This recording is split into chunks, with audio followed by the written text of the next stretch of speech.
ಈಗ ನಾನು ಏನೇ ಮಾಡಿದ್ದೀನಿ ಅಂತ ಅನ್ನೋದು ಅದಕ್ಕೆ ನಾನೇ ಕಾರಣ. ಸೊ ಇವಾಗ ಸಪೋಸ್ ಹೇಳ್ಬೋದು ಇಂಡಸ್ಟ್ರಿ ಹಾಗಿದೆ ಹಿಂಗಿದೆ ಹಂಗೆ ಮಾಡಬೇಕು ಹಿಂಗೆ ಮಾಡಬೇಕು ಅಂತ. At the end of the day ನಾವು ಚೂಸ್ ಮಾಡಿರೋ ಪ್ರೊಫೆಷನ್ನು. ಎಕ್ಸಾಕ್ಟ್ಲಿ. ಸೊ ನಾವು ಇಷ್ಟಪಟ್ಟೇ ಮಾಡಬೇಕು.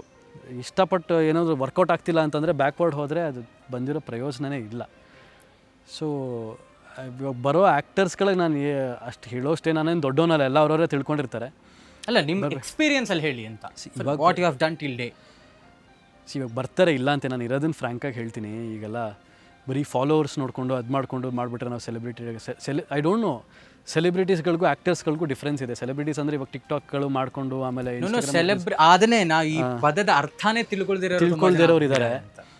ಆಮೇಲೆ ನಾನೇನೋ ಹುಚ್ಚುಚ್ಚಂಗೆ ಹಾಡಿದ್ರೆ ಅವಕಾಶ ಕೊಡ್ತಾರೆ. ಫಾಲೋವರ್ಸ್ ಇದ್ರೆ ಅವಕಾಶ ಕೊಡ್ತಾರೆ. ಫಾಲೋವರ್ಸ್ ಇದ್ರೆ ಅಡ್ವಾಂಟೇಜ್ ಇದೆ, ಬಟ್ ಅದೇ ಆ್ಯಕ್ಟಿಂಗ್ ಆಗಲ್ಲ.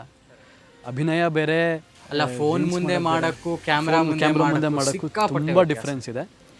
ಇವಾಗ ಬರೋ ಆ್ಯಕ್ಟರ್ಸ್ಗಳಿಗೆ ನಾನೇನು ಹೇಳ್ತೀನಿ ಅಂತಂದರೆ, ಪೇಷನ್ಸ್ ಇಟ್ಕೊಳ್ಳಿ, ಕ್ಲಾರಿಟಿಯಿಂದ ಬನ್ನಿ, ಕನ್ನಡನ ಸ್ಪಷ್ಟವಾಗಿ ಮಾತಾಡೋದನ್ನು ಕಲ್ತ್ಕೊಂಡು ಬನ್ನಿ. ಮೊದಲನೇದು ಬಹಳ ಮುಖ್ಯ. ಕನ್ನಡನ ಸ್ಪಷ್ಟವಾಗಿ ಮಾತಾಡ್ಕೊಂಡು ಬನ್ನಿ. ಹಿಂಗೆ ಮಾತಾಡಬೇಕು, ಡೈಲಾಗ್ ಡೆಲಿವರಿ ಏನೋ ಅದೆಲ್ಲ ಪ್ರತಿಯೊಂದು ಕಲ್ತ್ಕೊಂಡು ಬನ್ನಿ, ಒಳ್ಳೆಯದಾಗುತ್ತೆ ಅಂತ ಹೇಳ್ತೀನಿ ಅಷ್ಟೇ. ಅದು ಬಿಟ್ಟರೆ ಯಾಕೆಂದರೆ ಬೇರೆ ಯಾರಿಗೂ ನಾವು ಸಜೆಷನ್ ಮಾಡೋಕ್ಕಾಗೋದಿಲ್ಲ. ಯಾಕೆಂದರೆ ಈಗ ಸಪೋಸ್ ನಾವು ಥಿಯೇಟ್ರ್ ಮಾಡಿದ್ದೀವಿ, ಥಿಯೇಟ್ರಿಂದ ಬಂದಿದ್ದೀವಿ, ನಾವೊಂದು ಅಲ್ಲೇನೋ ಮಾಡಿದ್ದೀವಿ ಅನ್ನೋದಿದೆ. ಇವಾಗ ಥಿಯೇಟ್ರ್ ಮಾಡ್ಕೊಂಡು ಬಂದವರೇ ಗೆಲ್ಲಬೇಕು ಅನ್ನೋದು ಇಲ್ಲ. ಇವಾಗ ಸುಮ್ಮನೆ ಏನೂ ನಾಲೆಡ್ಜ್ ಇಲ್ಲದೇ ಕ್ಯಾಮ್ರಾ ಮುಂದೆ ಬಂದು ಗೆದ್ದಿರೋರು ಇದ್ದಾರೆ. ಸೊ ಅದು ಅವ್ರಿಗೆ ಟ್ಯಾಲೆಂಟ್ ಹೆಂಗೆ ಬರುತ್ತೆ ಹೇಳೋಕ್ಕಾಗಲ್ಲ. ಬಂದರೆ ಒಂಚೂರು ಪೇಷನ್ಸ್ ಇಟ್ಕೊಳ್ಳಿ, ಹಾರ್ಡ್ ವರ್ಕ್ ಮಾಡಿ, ಕನ್ನಡ ಭಾಷೆ ಚೆನ್ನಾಗಿ ಮಾತಾಡಿ.